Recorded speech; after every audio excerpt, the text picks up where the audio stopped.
everybody, and welcome to the Carlton Midnight Society. How's everybody doing tonight? Are you guys ready to experience the holy grail of cinema nocturna? That is the North American theatrical premiere of Bruno Mattei's mashed-up masterpiece, Terminator 2: Shocking Dark. Are you guys ready to handle the thespian stylings of Arnold Schwarzenegger's non-union Italian equivalent? Are you guys ready to meet the Italian newt who sounds like she may or may not be related to Tommy Wiseau? Are you guys dressed up in your finest post-apocalyptic wear to win some fabulous prizes? Yeah. Well, one of you is. Are you guys tired of me asking you questions in a hyped-up fashion in a desperate attempt to try and hype you up even more when statistics prove that the most hyped up an audience can get is when you ask them if they're ready for a screening the very first time? Yeah, all right. Well, my name's Matthew Saliba, and I'm one of the managers here at the Carlton Cinema, and I'm also one of the film programmers and curator of the Carlton Midnight Society. And folks, I got to tell you, you've really left me speechless. I had a bit of a speech prepared, but for the life of me, I can't even believe that there's at least 60, maybe 70 people here to see a Bruno Mattei film. You guys know who Bruno Mattei is, right? You guys know that this isn't Terminator 2 Judgment Day by James Cameron. I just want to make that clear. It was funny, there was this guy who came in earlier and he was like, "Oh, you know that Terminator 2 Shocking Dark, is that the one with the Schwarzenegger?" And we had to explain, well, no, it's not. It's an Italian mashup film. And he's like, well, I can't deal with any of that malarkey. I'm getting the hell out of here. But thankfully, you guys all stuck around, and thank you very, very much. Now, how many people came to the last screening that we did of Turkish Spider-Man versus Captain Turkish America? All right, well, a couple of you. That's great. So I might be going over old territory for you guys, but since all of you are practically new, I'll just explain real quick, who we are, and more importantly, who we're not. Got to pace myself better. All right. Well, the thing is, nowadays it seems like it's very in vogue for a lot of film theaters out there to do their B-movie nights and their cult movie nights, and that's great. I mean, we all love nostalgia, and let's face it, movies by and large nowadays suck, and we all enjoy films from our past. But the thing is, there's a tendency with a lot of these theaters to go through this sort of Rolodex of cult films. You can always count on theaters showing Evil Dead, or Night of the Living Dead, or Plan 9 from Outer Space, or Eraserhead, or El Topo, Holy Mountain, and there's nothing wrong with any of those films. As a matter of fact, we're probably going to be showing Night of the Living Dead on Halloween, so I probably shouldn't badmouth the film too much there. But you get what I'm saying. There's a certain cliche group of films that always get programmed. And what we want to try and do here at the Carlton Midnight Society is show you films that you've either never heard about, or maybe you've seen on some 16th generation Bolivian bootleg film, or maybe you've heard of some of these films, but you've never seen them uncut on the big screen. And so that's what we're trying to do here. It's very much a work in progress, and the success of the Carlton Midnight Society very much depends on all of you, because we could program Jess Franco double bills, or Jean Rollin retrospects, or we could do Caligula on a double bill with Necromantic, and I'd love to go see those films. But if we don't put butts in seats, then it really doesn't matter. So when I say this isn't just some sort of marketing ploy. I really do thank you all for coming to this screening. It really does mean a lot to me and to everyone here at the Carlton. All right, I just wanted to go over a couple quick little things. I want to give you a heads up on what we are doing for the rest of the year. Now, next month on Saturday, September the 19th, we're going to be changing things up a little bit. We're going to be doing our first of 2 double features that we're planning this year. In September, we're going to be doing a Giallo double feature. On one hand, we're going to be presenting Dario Argento's masterpiece from 1975, Deep Red. Now, thank you for one person who knows that. Now, I know that some people might be thinking, wasn't Deep Red recently screened in Toronto? And that is true, but what you probably didn't realize is the version that you might have seen was actually the US cut of the film, which had almost 40 minutes of footage removed from the final cut. What we're going to be presenting is the uncut and uncensored 2-hour Italian version of the film.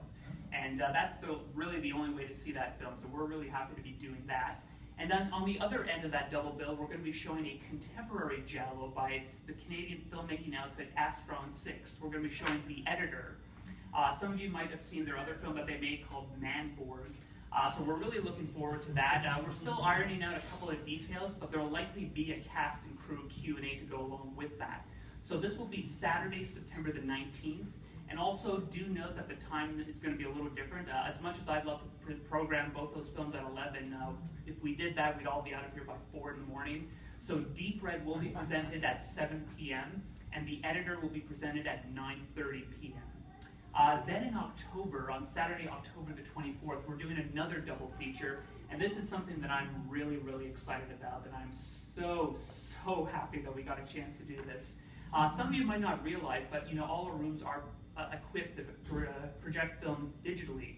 But when I started working here, I did a little snooping around, and I couldn't help but notice that in room number 2, we have a 35mm projector. And not only do we have a 35mm projector, but we have a 35mm projector that works beautifully. So, when I found out about that, I got to do a little digging, and I called up my good buddies over at Grindhouse Releasing, and they were very generous enough to loan us a couple of prints for this double feature that we're doing on October the 24th. On one hand, we're going to be presenting Lucio Fulci's 1981 hallucinatory nightmare of surreal imagery that is The Beyond.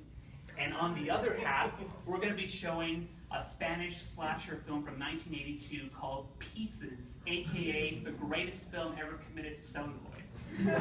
So these are two really awesome films. Again, Beyond will be presented at 7 o'clock. Pieces will be at 9:30 p.m. and tickets are on sale for all those things.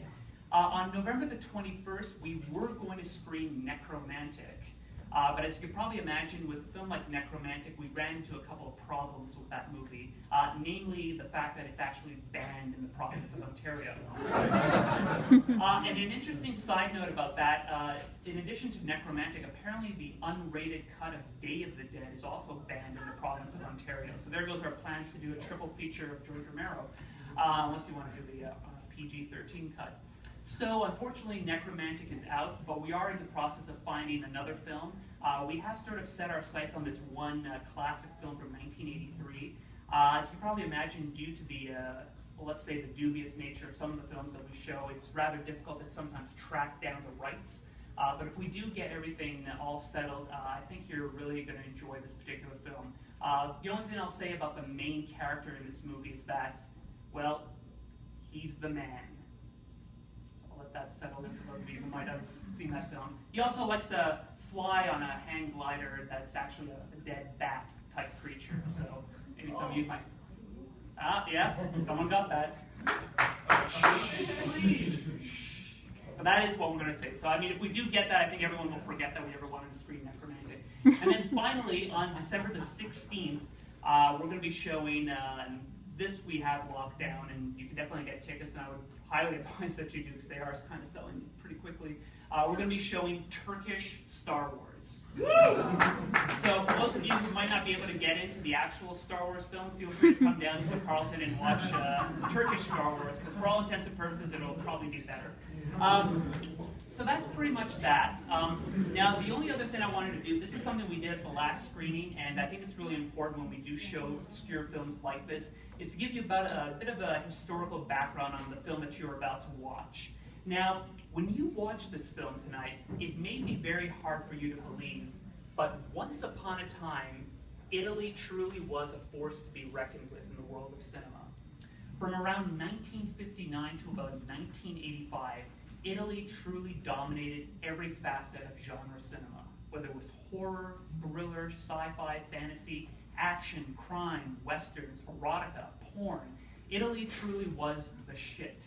And with good reason. You had people like Mario Bava, Dario Argento, Lucio Fulci, Umberto Lenzi, Ruggero Deodato, Sergio Leone, Sergio Martino, Sergio Corbucci, Sergio Saliba. Pretty much anybody named Sergio was pretty good.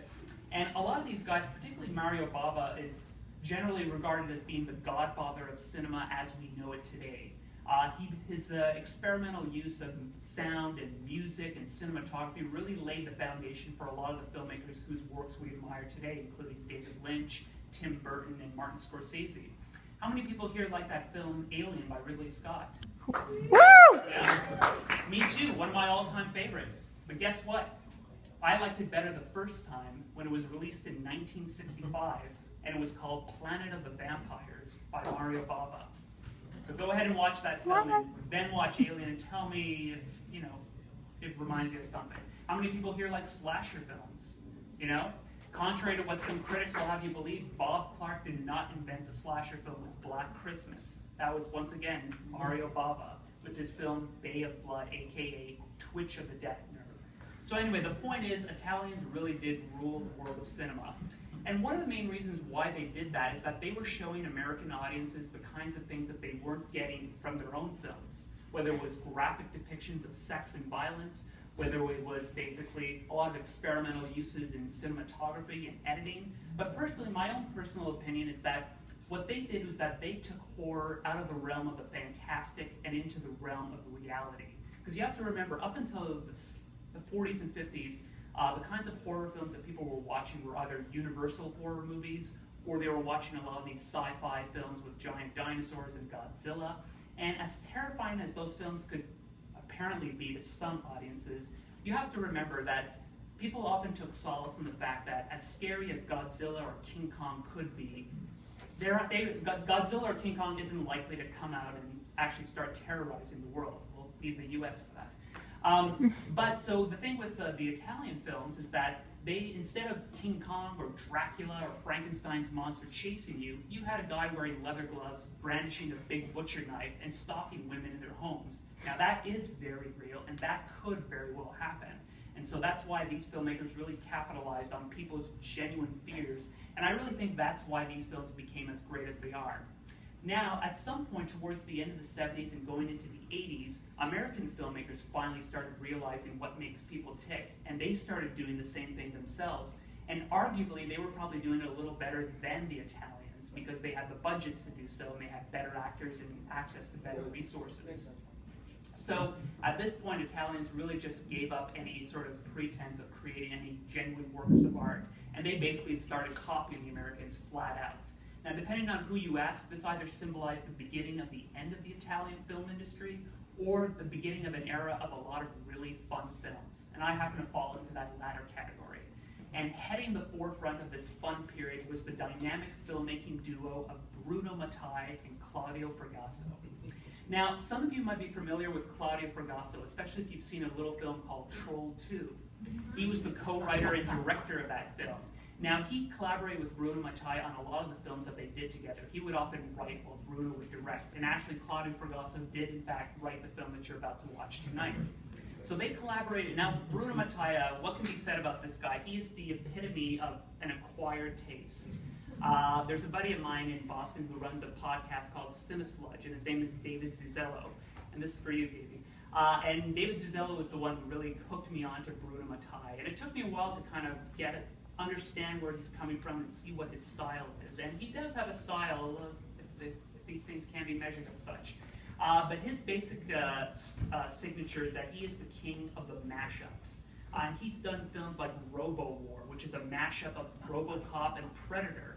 He's done Jaws 5, Cruel Jaws, which is the Italian Jaws. He made a film called Strike Commando, which is the Italian Rambo. There we go. It's the Italian in pretty much every major American action film. And then, of course, he's made films like Rats, Night of Terror, which that film's biggest claim to fame is there's an African-American actress named Greta who dresses in whiteface and sings a song about how she's whiter than you. And that needs to be seen to be believed.